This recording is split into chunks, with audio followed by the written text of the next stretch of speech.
नमस्कार, मैं सुमन यादव आपके स्टडी हिंदी चैनल में आपका स्वागत करती हूँ। अगर आपने मेरे चैनल को सब्सक्राइब नहीं किया है तो प्लीज़ सब्सक्राइब कर दीजिए, बेल आइकन को प्रेस कर देना और ज़्यादा से ज़्यादा लोगों के पास शेयर करना। चलिए आज हम पढ़ते हैं कक्षा छठी का पाठ 8 प्रकाश स्तंभ बुझ गया। प्रकाश स्तंभ के कवि हैं श्री जवाहरलाल नेहरू। इस चैप्टर में श्री जवाहरलाल नेहरू ने जब एक सिरफिरे ने महात्मा गांधी की हत्या कर दी थी उस समय एक भाषण दिया था जिसके ऊपर ये हमारा पूरा पाठ है। अब हम इस पाठ के बारे में आगे पढ़ेंगे। आप जानते ही हैं, एक सिरफिरे ने महात्मा गांधी की गोली मारकर हत्या कर दी थी। इस हत्याकांड से पूरा देश सन्न रह गया था। इस घटना से पंडित नेहरू भी किसी आम भारतीय जितने ही दुखी और गुस्से में थे। अपनी भावनाओं पर काबू रखते हुए उन्हें एक अन्य जिम्मेदारी भी निभानी थी। भारत के प्रधानमंत्री होने के नाते उन्हें पूरे देश को ढाढ़स बंधाना था, यानी दिलासा देना था। अमन और शांति बनाए रखने की अपील करनी थी। पाठ प्रवेश। 30 जनवरी 1948 की शाम महात्मा गांधी की हत्या का समाचार सुनते ही जवाहरलाल नेहरू तुरंत हत्या स्थल बिरला हाउस पहुंचे। गांधी जी के मृतदेह को देखकर बच्चों की तरह फूट फूट कर रो दिए। जब माउंटबेटन ने उन्हें माइक्रोफोन के सामने खड़ा कर दिया तब नेहरू जी के हृदय से जो उद्गार फूटे वो उनके जीवन के यादगार भाषणों का हिस्सा बन गए। इसमें जब बेटा महात्मा गांधी की हत्या कर दी थी तो उस दौरान इसने भाषण दिया था। चलिए अब हम भाषण पढ़ते हैं। दोस्तों और साथियों, हमारे जीवन को आलोकित करने वाले प्रकाश स्तंभ बुझ गया है और अब सब तरफ अंधेरा ही अंधेरा है। मैं नहीं जानता आपसे क्या कहूँ और कैसे कहूँ। हमारे प्यारे नेता जिन्हें हम बापू कहते हैं, राष्ट्रपिता अब नहीं रहे। शायद मैं गलत कह रहा हूँ, फिर भी जिस तरह से इतने वर्षों से हम उन्हें देखते आए हैं वैसे अब हम उन्हें फिर नहीं देख सकेंगे। उनसे सलाह लेने और समाधान पाने के लिए हम उनके पास दौड़कर नहीं जा पाएंगे। यह एक बाहरी आघात है, न सिर्फ मेरे लिए बल्कि करोड़ों देशवासियों के लिए। मेरे या किसी और की सांत्वना के द्वारा उस आघात को कम कर पाना बहुत ही मुश्किल है। यानी जो प्रकाश स्तंभ बुझ गया है, जो महात्मा गांधी अब हमारे बीच नहीं रहे, उसका हमें बहुत ही गहरा दुख पहुंचा है जो हम कभी नहीं भर पाएंगे। जो हम उनसे सलाह लेते थे, समाधान लेते थे, वो अब हम नहीं ले पाएंगे। आगे देखते हैं। एक पागल आदमी ने उनके जीवन का अंत कर दिया।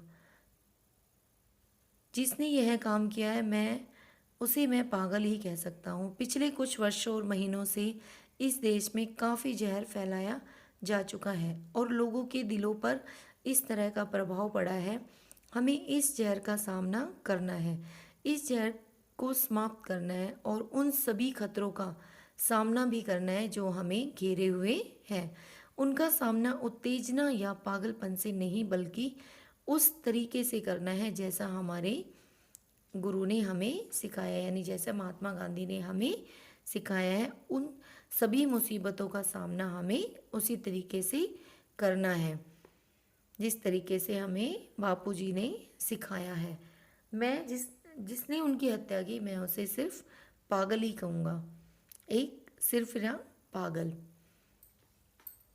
आगे देखते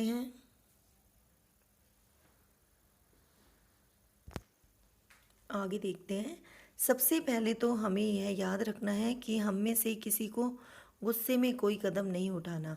हमें सशक्त और संकल्पवान लोगों की तरह व्यवहार करना चाहिए। सभी खतरों का सामना करने का संकल्प लेना चाहिए। हमारे महान गुरु और महान नेता द्वारा दिए गए आदेश को पूरा करना चाहिए। हमें हमेशा यह ध्यान रखना चाहिए कि उनकी आत्मा हमें देख रही है। उनके लिए हमें अधिक कष्टदायक कुछ नहीं होगा कि वे हमें क्षुद्र व्यवहार या हिंसा में लिप्त देखें। हमें वैसा कोई काम नहीं करना चाहिए, परंतु इसका मतलब यह नहीं कि हमें कमज़ोर होना चाहिए, बल्कि यह है कि हमें शक्ति और एकता के साथ खड़ी मुसीबतों का सामना करना चाहिए। इस महाविपत्ति के समय हमें एकजुट रहना और अपनी क्षुद्र समस्याओं, कठिनाइयों और विवादों को दूर कर देना चाहिए।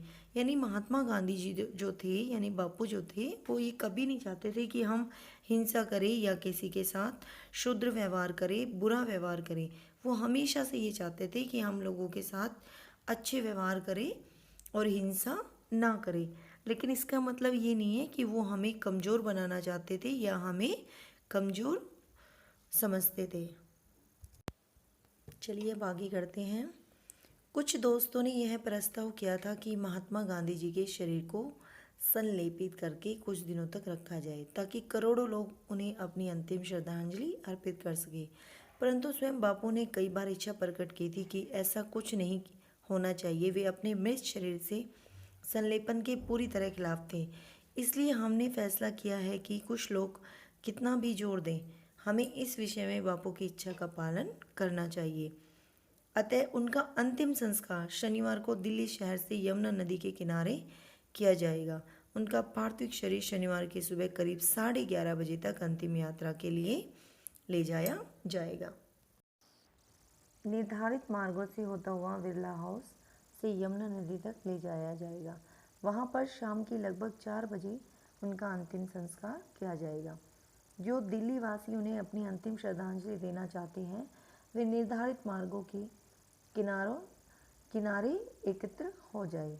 मैं बहुत ज़्यादा लोगों को बिरला हाउस आने की सलाह न देकर उनसे बिरला हाउस और यमुना नदी तक के लंबे मार्ग के दोनों ओर एकत्र होने का अनुरोध करूंगा। मेरा विश्वास है कि वे शांत भाव से वहां मौजूद रहेंगे। इस महान आत्मा को श्रद्धांजलि देने का यह सबसे अच्छा और सबसे उपयुक्त तरीका है। शनिवार का दिन हम सबके लिए उपवास और प्रार्थना का दिन होना चाहिए। आगे देखते हैं। जो लोग दिल्ली से बाहर या देश के अन्य भागों में रहते हैं, निसंदेह वे भी इस अंतिम श्रद्धांजलि में भाग लेंगे। यह दिन उनके लिए भी उपवास और प्रार्थना का होना चाहिए। शनिवार को अंतिम संस्कार के निर्धारित समय यानी अपराह्न 4 बजे लोगों को अपने पास की नदियों या समुद्र तट पर जाकर प्रार्थना करनी चाहिए। जब प्रार्थना कर रहे हों तो हमारी सबसे बड़ी प्रार्थना यह होगी कि हम सत्य और उन लक्ष्यों के प्रति स्वयं को समर्पित करने की प्रतिज्ञा करें जिनके लिए हमारे देश का यह महान सपूत जिया और जिनके लिए उसने अपने प्राण न्यौछावर कर दिए। उनकी और उनकी स्मृति के लिए यह हमारी सर्वोत्तम प्रार्थना होगी। जय हिंद, श्री जवाहरलाल नेहरू। ये पढ़ा हमने कक्षा 6 का प्रकाश स्तंभ बुझ गया। प्रकाश स्तंभ बुझ गया का मतलब इसमें क्या था कि महात्मा गांधी की हत्या कर दी थी किसी सिरफिरे इंसान ने।